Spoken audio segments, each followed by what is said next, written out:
Sir మళ్ళీ అంటే గత 5 ఏళ్లలో అమరావతికి సంబంధించి ఏం జరిగిందనేది రాష్ట్ర ప్రజలు మొత్తం గమనించారు. తీర్పు కూడా ఇచ్చిన నేపథ్యం 11 సీట్లకే జగన్మోహన్ రెడ్డి గారిని పరిమితం చేశారు.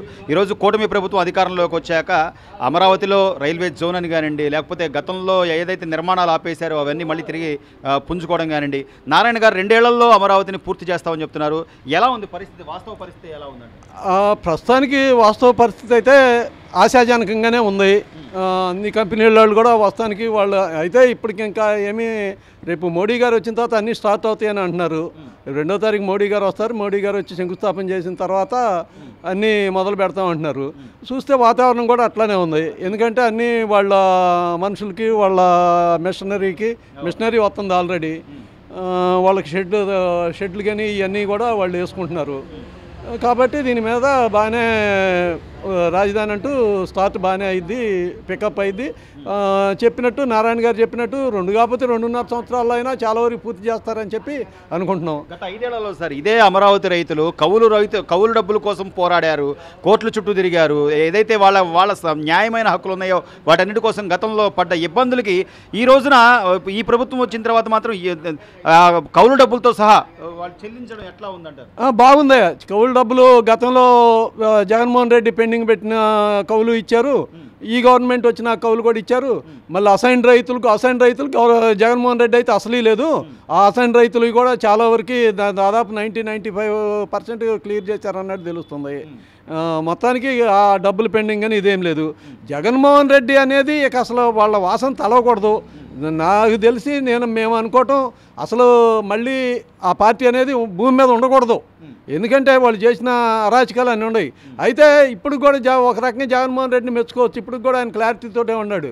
ఏమంటే ప్రజలు మోసపోయి మోసం చేశారు, కానీ మేమేమీ తప్పు చేయలేదు, మా గవర్నమెంట్ చక్కగా పరిపాలించింది, మళ్ళీ వస్తే మేము అదే పరిపాలన చేస్తానని చెబుతున్నాడు. కాబట్టి జగన్మోహన్ రెడ్డిని ఆ విషయంలో మెచ్చుకోవచ్చు.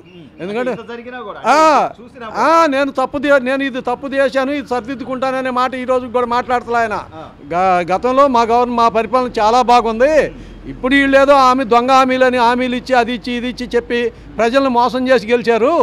లేదు, మేము క్లారిటీతో ఉన్నాం, మళ్ళీ మేము అధికారంలోకి వస్తాం, మాకు 40% ఉంది, 50% ఉంది అని చెబుతున్నారు. మరి అంత నమ్మకం ఉన్నాడు, లేకపోతే అంత మంచోడైతే గత జగన్మోహన్ రెడ్డి గారు 5 ఏళ్ల హయాంలో కనీసం సెంటు స్థలాన్ని మళ్ళీ రైతుల దగ్గర నుంచి కానీ లేకపోతే ఏదైనా డెవలప్మెంట్ కోసం నేను ఇది చేయబోతున్నానని చెప్పి తీసుకున్న దాఖలాలు ఎక్కడ లేవు సార్. మళ్ళీ ఇప్పుడు మరో 40,000 ఎకరాలు అవసరం అవుతుంది, ఎయిర్పోర్ట్ అని కానీ లేకపోతే డెవలప్మెంట్కి సంబంధించిన పరిశ్రమల స్థాపనకు కానీ ఇంకా అవసరం అవుతుందని చంద్రబాబు నాయుడు గారు అడుగుతున్నారు ధైర్యంగా.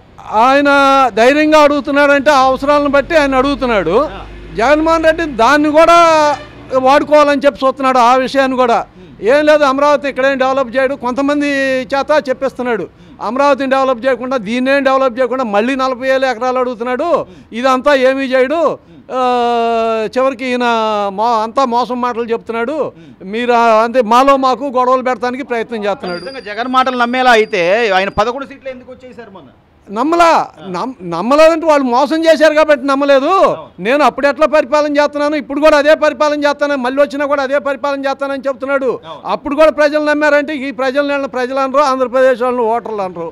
మరి ఆ పరిస్థితి ఉంది. మొత్తం మీద ఏమంటారు సార్, గడిచిన 10 నెలలుగా పరిస్థితులు కానీ లేకపోతే గతంలో ఎంతో మంది అసూలు బాసిన పరిస్థితి కూడా ఉంది, ఇప్పటికీ ఒక స్థిమితం వచ్చిందంటారు? వచ్చిందయ్యా, అమరావతి రైతులు కాదు రాష్ట్రానికే వచ్చిందయ్యా.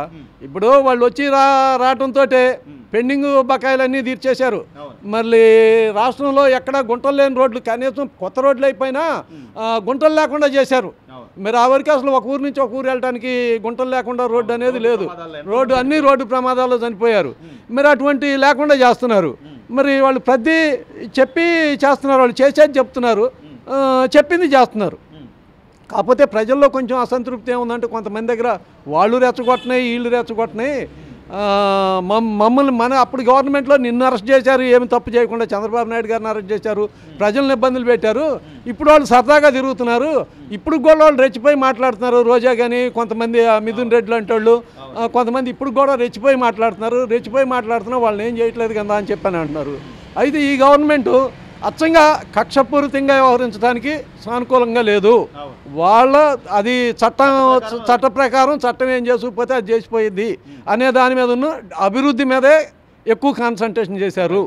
అభివృద్ధితో పాటు తప్పు చేసిన వాడిని ఎవరిని వదిలిపెట్టం అని చెప్తున్నారు. వదిలిపెట్టడం కూడా వదిలిపెట్టరు.